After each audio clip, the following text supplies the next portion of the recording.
ಇನ್ನು ಮೂಡಾ ಕೇಸ್ನಲ್ಲಿ ಮುಖ್ಯಮಂತ್ರಿ ಸಿದ್ದರಾಮಯ್ಯನವರಿಗೆ ಅಸಲಿ ಸಂಕಷ್ಟದ ಸರಮಾಲೆ ಈಗ ಶುರುವಾಗಿದೆ. ಯಾವಾಗ ಕೋರ್ಟ್ ಜಡ್ಜ್ಮೆಂಟ್ ಅನ್ನು ಕೊಡ್ತು, ಇನ್ನು ಮುಂದಕ್ಕೆ ಶುರುವಾಗಿರೋದು. ನ್ಯಾಯಿಕ ಪ್ರಕ್ರಿಯೆಗೆ ಇದ್ದ ತಡೆಯ ತೆರವು ಬೆನ್ನಲ್ಲೇ ಜನಪ್ರತಿನಿಧಿಗಳ ಕೋರ್ಟ್ ಈಗ ಆದೇಶವನ್ನು ಕೊಟ್ಟಿದೆ. ಸಿಎಂ ಸಿದ್ದರಾಮಯ್ಯ ವಿರುದ್ಧ ಲೋಕಾಯುಕ್ತ ತನಿಖೆಗೆ ಆದೇಶವನ್ನು ಹೊರಡಿಸಿದೆ. ಹಗರಣ ಸಂಬಂಧ ಸಿಆರ್ಪಿಸಿ ಸೆಕ್ಷನ್ 156 ಸಬ್ ಕ್ಲಾಸ್ 3 ಇದರ ಅಡಿ ತನಿಖೆ ನಡೆಸಿ 3 ತಿಂಗಳಲ್ಲಿ ವರದಿ ಕೊಡಿ ಅಂತ ಮೈಸೂರಿನ ಲೋಕಾಯುಕ್ತ ಪೊಲೀಸರಿಗೆ ಜನಪ್ರತಿನಿಧಿಗಳ ನ್ಯಾಯಾಲಯ ಈಗಾಗಲೇ ಆದೇಶವನ್ನು ಕೊಟ್ಟಿದೆ. ಏನಿದು ಸಿಆರ್ಪಿಸಿ ಸೆಕ್ಷನ್ 156/3 ತನಿಖೆ ಅಂದರೆ, ಮ್ಯಾಜಿಸ್ಟ್ರೇಟ್ ಆದೇಶದ ಮೇರೆಗೆ FIR ಅನ್ನು ದಾಖಲಿಸಬೇಕು. ಯಾರು ಬಂದು ದೂರು ಕೊಡೋದಲ್ಲ, ಮ್ಯಾಜಿಸ್ಟ್ರೇಟ್ ಆದೇಶದ ಮೇರೆಗೆ FIR ದಾಖಲಿಸಿಕೊಂಡು ತನಿಖೆಯನ್ನು ಮಾಡಬೇಕು ಲೋಕಾಯುಕ್ತ ಪೊಲೀಸರು. 90 ದಿನಗಳಲ್ಲಿ ತನಿಖಾ ವರದಿಯನ್ನು ಸಲ್ಲಿಸಬೇಕಾಗತ್ತೆ. ಬಂಧನ ಮಾತ್ರ ತನಿಖಾಧಿಕಾರಿ ವಿವೇಚನೆಗೆ ಬಿಟ್ಟಿದ್ದು. ಅದನ್ನೇ ನರಸಿಂಹಮೂರ್ತಿ ಅವಾಗ ಹೇಳ್ತಾ ಇದ್ದಿದ್ದು, ಇವರು ತನಿಖೆಗೆ ಸಹಕರಿಸ್ತಿಲ್ಲ, ಸರಿಯಾದ ದಾಖಲೆಗಳನ್ನ ಕೊಡ್ತಿಲ್ಲ ಅನ್ಸಿದ್ರೆ ಮಾತ್ರ ಆಗ ಬಂಧನ. ಸೊ ಒಟ್ಟಾರೆ ಮುಖ್ಯಮಂತ್ರಿ ಸಿದ್ದರಾಮಯ್ಯನವರಿಗೆ ಈಗ ಒಂದು ರೀತಿಯಲ್ಲಿ ಬಿಗ್ ಟ್ರಬಲ್ ಶುರುವಾಗಿದೆ ಅಂತಲೇ ಹೇಳ್ಬೋದು. ಮೂಡಾ ಹಗರಣದಲ್ಲಿ ಸಿಎಂ ವಿರುದ್ಧ ತನಿಖೆಗೆ ಆದೇಶವನ್ನು ಕೊಟ್ಟರು.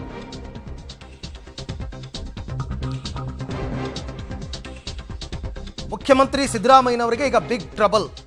ಕೋರ್ಟ್ ಆದೇಶದ ಬೆನ್ನಲ್ಲೇ ಹೈಕಮಾಂಡ್ಗೆ ವರದಿಯನ್ನು ಕೊಟ್ಟಿದ್ದಾರೆ ಮುಖ್ಯಮಂತ್ರಿ. KC ವೇಣುಗೋಪಾಲ್ ಮೂಲಕ ಹೈಕಮಾಂಡ್ಗೆ ವರದಿ ಸಲ್ಲಿಕೆಯಾಗಿದೆ. ಮೂಡಾ ಕೇಸ್ ಬಗ್ಗೆನೂ ಸಂಪೂರ್ಣ ವಿವರಣೆ ಕೊಟ್ಟಿದ್ದಾರೆ ಸಿಎಂ. ಮೊದಲೇ ಕೊಟ್ಟಿದ್ರು. ಆ್ಯಕ್ಚುಲಿ ಹೈಕಮಾಂಡ್ ಸಹಕಾರವನ್ನು ಕೇಳಲಿದ್ದಾರೆ ಸಿಎಂ ಸಿದ್ದರಾಮಯ್ಯ. ಹೈಕಮಾಂಡ್ ಕೂಡ ಸಿದ್ದರಾಮಯ್ಯನವರ ಬೆನ್ನಿಗೆ ನಿಲ್ಲುವಂತಹ ತೀರ್ಮಾನ ಮಾಡಿದೆ ಈಗಾಗಲೇ. ಎಂಥದ್ದೇ ಸಂಕಷ್ಟದ ಸಂದರ್ಭದಲ್ಲೂ ನಾವು ಮುಖ್ಯಮಂತ್ರಿಯನ್ನು ಬಿಟ್ಟುಕೊಡಬಾರ್ದು ಅಂತಂದ್ಬಿಟ್ಟು ಹೈಕಮಾಂಡ್ಗೆ ಸಿದ್ದು ಏನು ರಿಪೋರ್ಟ್ ಕೊಟ್ಟಿದ್ದಾರೆ, ನನ್ನ ಮತ್ತು ನಮ್ಮ ಸರ್ಕಾರದ ವಿರುದ್ಧ ಇದೊಂದು ಷಡ್ಯಂತ್ರ ಅಂತ ಹೇಳ್ತಾರೆ.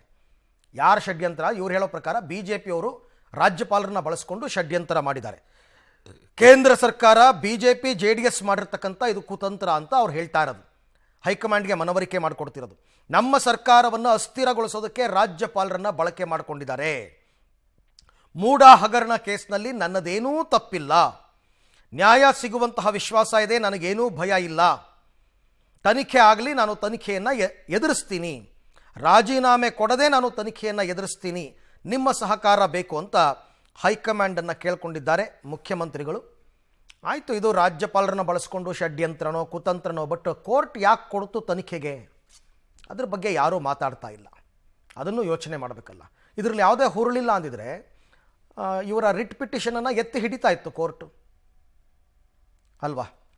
ಸೊ ಆದರೂ ಇವರು ಹೈಕಮಾಂಡ್ಗೆ ಇಷ್ಟೆಲ್ಲ ಮಾಹಿತಿಯನ್ನು ಕೊಟ್ಟಿದ್ದಾರೆ. ಅವರು ಬರೆದಿರ್ತಕ್ಕಂಥ ಪತ್ರದಲ್ಲಿ ಏನೇನು ವಿಚಾರಗಳಿದೆ ಇದನ್ನು ಡೇ 1 ಅವರು ಹೇಳ್ತಾನೆ ಬಂದಿದ್ದಾರೆ. ಈ ಬಗ್ಗೆ ಮತ್ತಷ್ಟು ಮಾಹಿತಿ ನನ್ನ ಕೊಲೀಗ್ ಶ್ರೀನಿವಾಸ್ ಅವರಿಂದ ಪಡ್ಕೊಳ್ಳೋಣ. ಶ್ರೀನಿವಾಸ್, ಈಗ ಹೈಕಮಾಂಡ್ಗೆ ಸಿದ್ದರಾಮಯ್ಯನವರ ರಿಪೋರ್ಟ್ ಏನು ಅಂತಕ್ಕಂಥದ್ದನ್ನು ನಾನು ನೋಡ್ತಾ ಇದ್ದೆ, ಓದ್ತಾ ಇದ್ದೆ. ಆದರೆ ಇದು ರಾಜ್ಯಪಾಲರನ್ನ ಬಳಸ್ಕೊಂಡು BJP JDS ಅವ್ರ ಷಡ್ಯಂತ್ರ ಅಂತಲೇ ಅಂದ್ಕೊಳ್ಳೋಣ.